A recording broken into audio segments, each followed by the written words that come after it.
David Erdos with poem 30 from the People's Prison. The Uncivil War. How do we write about hate at a time when hate itself has run riot, ripping its way across reason and destroying all sense in its wake? For as the assholes in Atlanta each pray, one might almost call for Atlantis to rise once more and then topple, washing away shit and servant in the name of a cleaner day and truth's sake. The fact that people sift through Trump's filth as if it were the gold in his toilet is more alarming and hateful than the heathen hordes of last week. Cajoled and controlled by someone with more brains than their bastard, who bombs and emboldens nightmare's Zarathustra to speak. It was Nietzsche also who said he knew what would happen. His word would be mangled, pressed as it was through the Reich. I am dynamite, Friedrich said. Well, Donald Trump is pure napalm, lifted from the Viet Cong and gas wafted onto the American man, child and wife. Whether the storming of the Senate was planned or just another smashed mirror, the point is his rejoicing and incitement to broke the states of Washington, play, and human unbeing. As his PR bests impeachment, he'll be the moron's martyr next. That's our fate. To actually live in a world where this can and did happen. What we thought a joke killed us, whether or not we still stand. The fascistic tripe of fake news becomes a modern trope people follow. The discussion of this, the acceptance, is what consolidates this marred man. This plastic antichrist for a Bible born out of Babel, apes Babel. As now nothing is clear. Not one sentence that he has ever mouthed or dared speak. From injecting detergent and light as a means to win over COVID, which doesn't exist, like the climate, to his sickly snatching of pussy or would-be date with his daughter before his fouled inaugural week. And now they'll impeach him twice. Well, he does have that fruit's colour. But as the juices run sour, America's uncivil war finds fresh fuel. What else can they do? Shoot him? No. Because now he's become too important. He's effected more change than Lincoln and Kennedy too, or Wilkes Booth. He's been whatever they thought Oswald was, or even AIDS. He's a sickness, but the deaths he has brought to the spirit almost equal the flesh. He's numbed news. In making this point, I mean no offence to past victims. I simply wish to imply this corrosion after 4 scorched years will get worse before it can heal.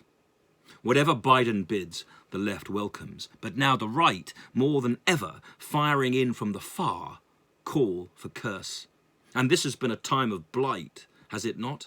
And in a biblical sense, for all climates.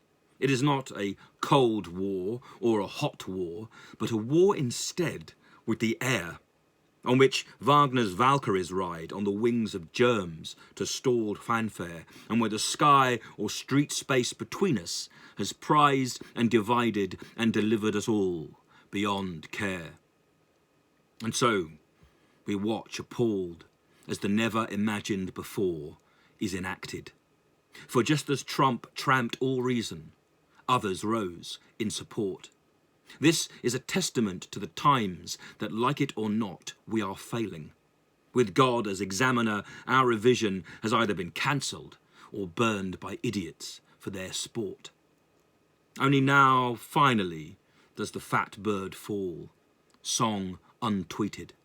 But he won't sink through the silence. He'll just buy a network and become a more dangerous voice. There'll be more deceit than Blair's biog. This will be no after dinner. This will be a sin-sourced speech served through dirt. And as America's sliced, then a Chinese takeaway can take over. All world affairs and all business. As one shop shuts, others grow. And this small rant reveals just what Trump has accomplished. The age of stupid just thickened. The Coron's rule. He won't go. Instead, the world's worst loser defines what we need to do that world over. Start again and rear statesmen and stateswomen too from fresh earth. Something, of course, stalls this growth. So I say, resort if you can to your window boxes. Find a pot, jar, and seed them with the flag you found and dreams worth.